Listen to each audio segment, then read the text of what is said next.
Milí priatelia, chcel by som sa dnes s vami zamýšľať nad knihou Job, ktorá je veľmi špecifická a sú tu mnohé veci, ktoré nie sú napísané inde v Biblii.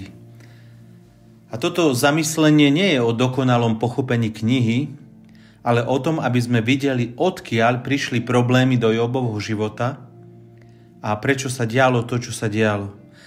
Buďte samozrejme slobodní si z toho urobiť svoj záver a názor. Na úvod treba povedať, a na to sa zhodujú aj biblisti, a je to zjavné z kontextu celého písania knihy Job, že kniha Job je pravdepodobne najstaršou knihou Biblie. Samozrejme nepojednáva o udalostiach najstarších, ako je stvorenie sveta, ale je napísaná pred Mojžišovými knihami, čiže pred vydaním zákona a predchádza udalosti pred zákonom. Toto je dôležitý fakt, ktorý neskôr budeme spomínať.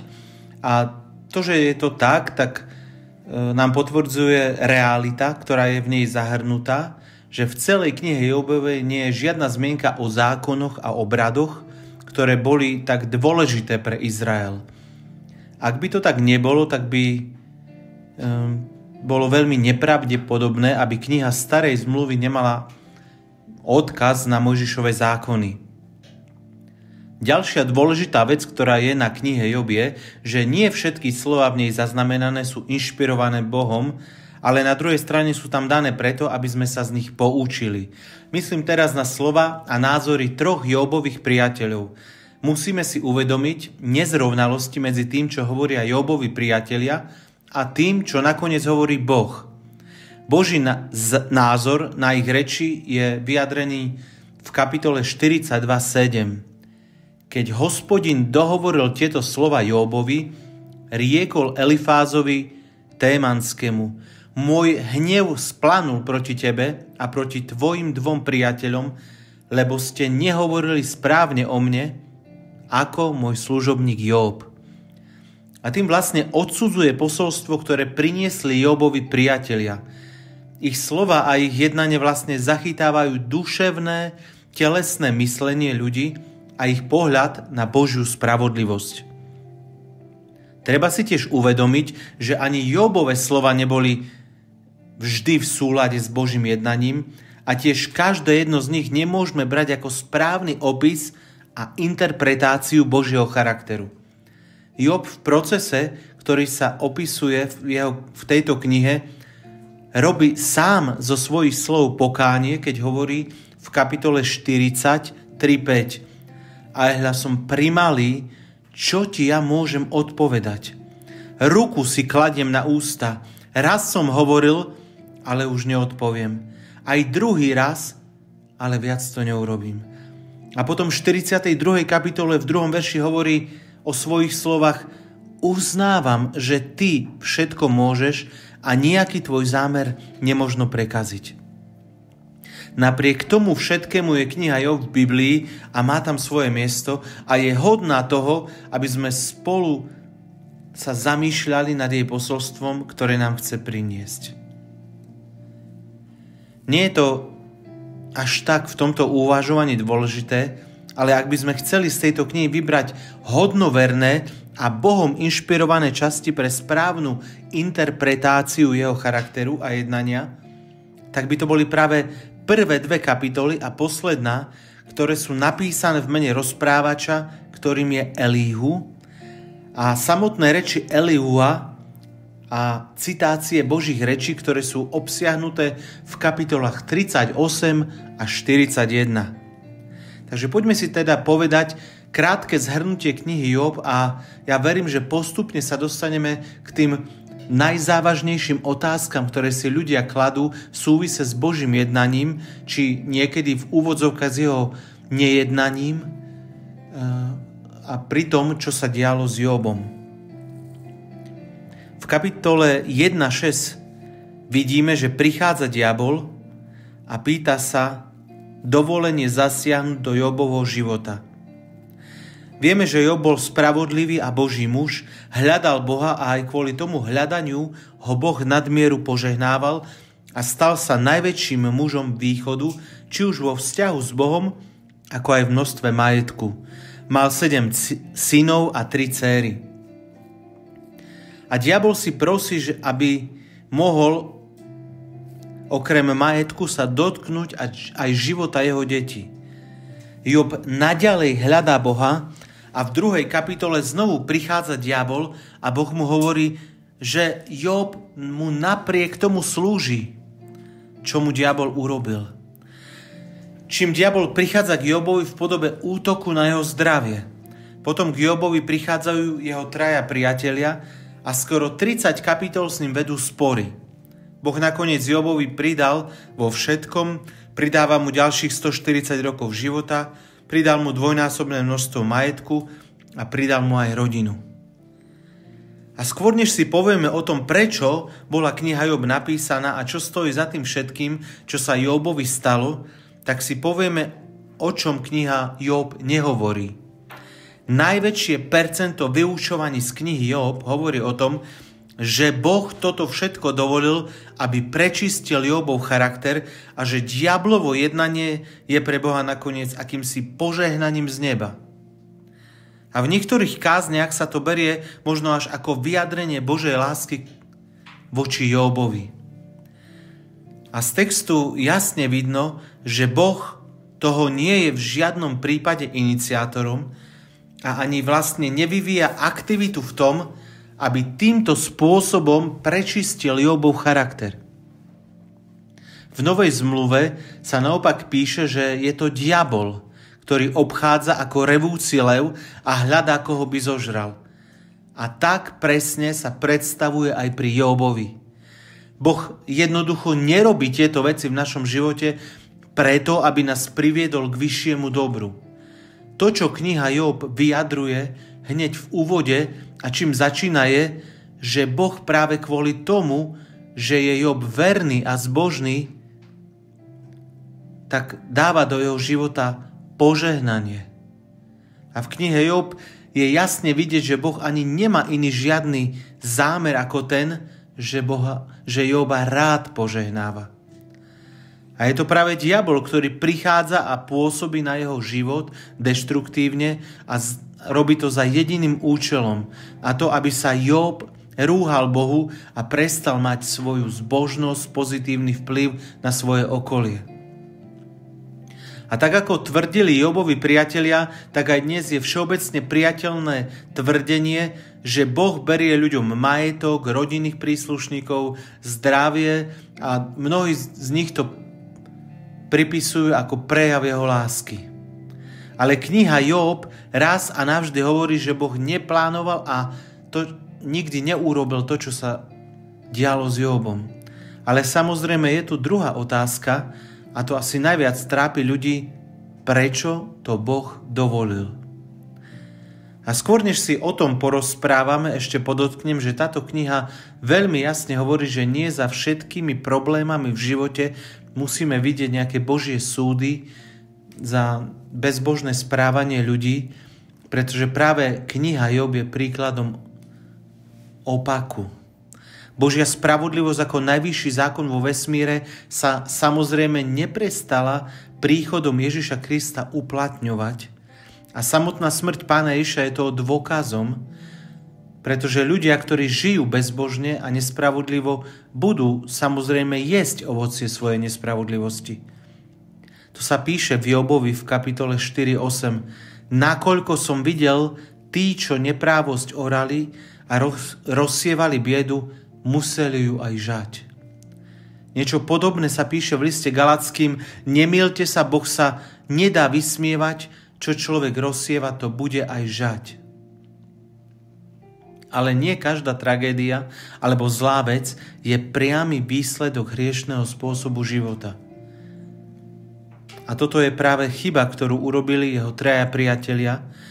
Stále samozrejme platí, že ak žijeme v hriechu, otvárame prístupovú cestu pre satana a ten má potom právo jednať v našom živote a nie sme vtedy ako kresťania pod Božou ochranou, ale to neznamená, že je to jediný spôsob, akým prichádzajú zlé veci alebo zlé okolnosti do našich životov. Tým druhým dôvodom, prečo jednoducho prichádzajú problémy do nášho života, je, že žijeme v padlom svete. že je tu protivník, ktorý prichádza, aby na nás útočil, obchádza ako revúci lev, hľadá, koho by zožral. Sú tu ľudia, ktorí porozsievali svojim životom, bezbožným správaním proste zlé veci a jednajú bezbožne. Ale to vôbec neznamená, že diabol zvíťazí, ale znamená to, že na nás môže útočiť, lebo žijeme v padlom svete. Boh nám v podstate nedáva úplnú slobodu od toho, aby na nás diabol neútočil, pretože toto sú dôsledky života v hriešnom svete, ale dáva nám schopnosť nad ním zvíťaziť. A toto je dôsledok znovuzrodenia a obete Ježiša Krista. Tento svet ešte nie je úplne vykúpený, pretože sa píše v Biblii, že stvorenstvo dychtivo čaká na zjavenie a jednanie synov Božích. Čaká na našu manifestáciu synovstva a každým vzopretím sa diablovi vlastne prináša stvorenstvu vykúpenie. Pretože jednáme na mieste a v mene Syna Božieho, ako ľudské stvorenie. Po znovuzrodení v sebe máme schopnosť sa učiť žiť ako víťazi. V 2. Timoteovi 3, 10, 12 sa hovorí o tom, že prenasledovanie a útoky diabla sú prirodzenou súčasťou kresťanov, ale ukazuje aj to, že s Božou pomocou tomu všetkému môžeme vzdorovať.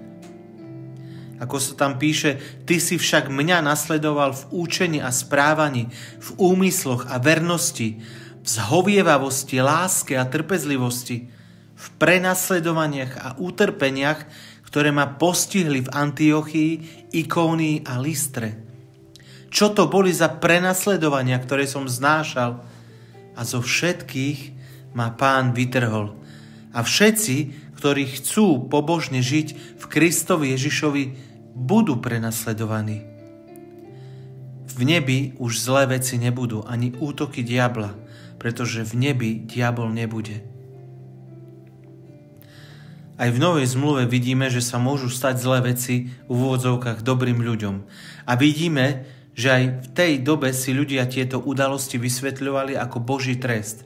Stalo sa to napríklad pri apoštolovi Pavlovi, keď ich loď stroskotala a oni na ostrove zbierali drevo na oheň a pritom Pavla uštipol had. Všetci prítomní povedali, že ten človek musí byť vrah a veľký hriešnik, keď sa mu niečo také stalo. Ale Pavlov život nebol dôkazom toho, že žil v hriechu, ale naopak. A vidíme, že Pavol použil svoju autoritu a nič smrtonosnému vlastne vtedy neublížilo. A zrazu tí istí ľudia, ktorí predtým tvrdili, že Pavol je veľký hriešnik, zrazu tvrdili, že to musí byť veľký Boží muž. A znovu netvrdím, že tragédie neprichádzajú do životov ľudí kvôli ich zlým rozhodnutiam alebo kvôli ich svojvôli, kvôli tomu, že sa nepýtajú Boha na jeho vôľu, či preto, že možno aj preto, že niekedy nie sú citliví na jeho hlas a tým všetkým sú menej ostražití, či Bohom vedení, alebo varovaní, či skôr nevarovaní pred okolnostiami, či zlými dôsledkami, možno do ktorých idú a častokrát, keby sa pýtali alebo hľadali Božiu tvár, tak by im Duch Svätý povedal, tam nechoď, alebo toto nerob. To je iba jeden z dôvodov, hovorím, prečo môžu prísť do životov ľudí aj tragédie. Svojvoľa ľudí je a bude ten najväčší dôvod a prístupová cesta pre zlo v živote ľudí. Ale je tu aj diabol a padlý svet, v ktorom má v mnohých oblastiach autoritu práve on a je to dôvod, prečo sú pri ľuďoch viditeľné jeho útoky. To, čo teraz poviem, je veľmi dôležité. Ak nevieme, akú máme autoritu, že sa vôbec môžeme a máme brániť proti útokom toho zlého, tak nechávame okolnosti a aj zlé okolnosti, ktoré nie sú dôsledkom hriechu, ale sú iba satanovým útokom na náš život, aby cez nás plynuli a nás možno úplne prevalcovali, pretože si myslíme, že nemáme žiadnu moc sa voči týmto útokom postaviť. Ale to nie je pravda a práve kvôli tomu, že nevieme to, že sa môžeme postaviť v mene Ježiša Krista útokom toho zlého, tak jednoducho pripustíme myšlienku, že Boh dovolil, aby sa toto všetko v mojom živote stalo. Ako ináč si máme vysvetliť jeho pasivitu v úvodzovkách, ak nevidíme, že sa tu mala aktivovať naša aktivita. A presne to nám chce kniha Job povedať, že Boh jednoducho nemôže aj kvôli svojej spravodlivosti zabrániť v nevykúpenom svete satanovi, aby na nás život útočil, ale dá nám všetky schopnosti, tak ako ich mal Pán Ježiš, aby sme nad ním zvíťazili. Treba si uvedomiť, že takýto stav Boh nikdy nechcel. Toto nebola jeho vôľa, aby Satan tu mal autoritu, a je to dôsledok hriechu a života ešte v nevykúpenom svete. A niečo podobné hovorí aj Pán Ježiš v Lukášovi 22:31. Tu povedal Pán: Šimon, Šimon, aj hľa Satan si vás vyžiadal, aby vás preosial ako pšenicu. Ale ja som prosil za teba, aby tvoja viera nezanikla. Čo sa stalo pri Jobovi, sa podobne stalo aj pri Petrovi. Rozdiel medzi nimi dvomi je ten, že pri Petrovi už bol Pán Ježiš, ktorý za ňo prosil. V živote Joba ešte nebol žiaden spasiteľ. Nebolo ešte žiadne útočisko, vykúpenie a odpustenie hriechov.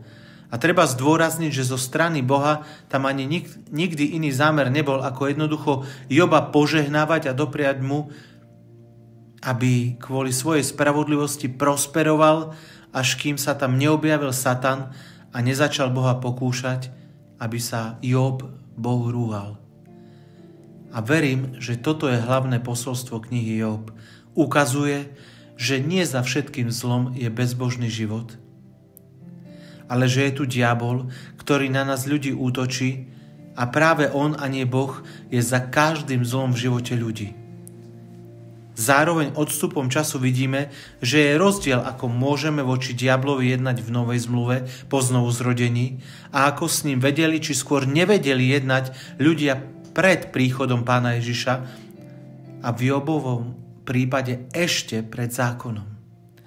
Keď na Jobov život diabol zaútočil, tak si musíme uvedomiť, že ešte neexistovalo vykúpenie Ježiša Krista a ľudia žili svojou vinou v padlom svete, a pretože Boh bol spravodlivý a Jobove hriechy neboli ešte Ježišovou obeťou zmazané, tak Boh v podstate nemal ešte v tej dobe možnosti, ako obmedziť diablovo jednanie v živote neznovuzrodených ľudí.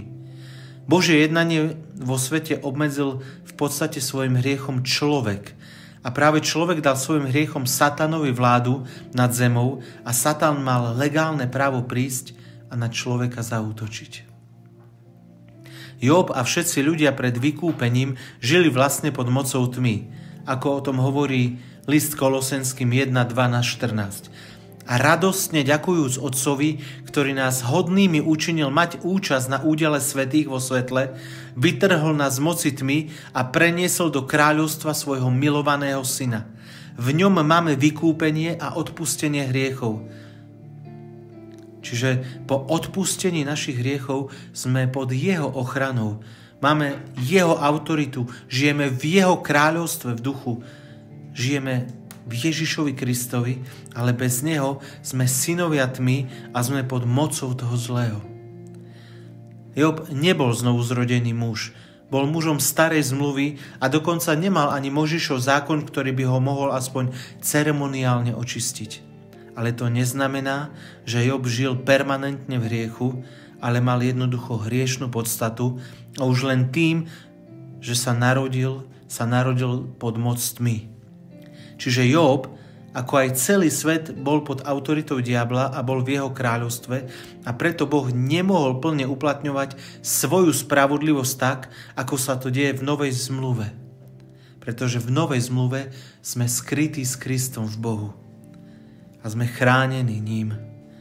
Verím, že človek aj v starej zmluve mohol svojim spravodlivým životom rozhojňovať ovocie spravodlivosti, vo svojom živote a v živote okolo seba, ale nemohol zabrániť tomu, aby na neho Satan nezaútočil a hlavne sa nevedel brániť tak, ako to môžeme robiť po znovuzrodení. V pozadí sa stále vynára predstava toho, ako by bol Boh v tomto prípade bezmocný voči skutkom diabla. A vysvetlenie viac súvisí s jeho spravodlivosťou, ako sme hovorili, že vlastne človek obmedzil jeho spravodlivé jednanie tým, že dal diablovi právo jednať v jeho živote. A tiež to súvisí s učením o autorite. A znovu zopakujem, že tento stav spôsobil človek a nie Boh. V Jobovi 1.9 tento stav opisuje aj Boh, keď vlastne Satanovi hovorí: aj hľa, v tvojich rukách je všetko, čo má, len na neho rukou nesiahaj. Na to Satan odišiel spred Hospodina. V tvojich rukách je všetko, ty máš právo na prístup k ľuďom žijúcim v padlom svete. Tak hovoril Hospodin Satanovi. Boh chcel, aby bola kniha Job v Biblii. Tým, že sa táto scéna opisuje, nám to vlastne ukazuje práve pozadie toho, kto je vlastne za problémami v našich životoch a že Boh nikdy nie je iniciátorom týchto problémov a zlých situácií.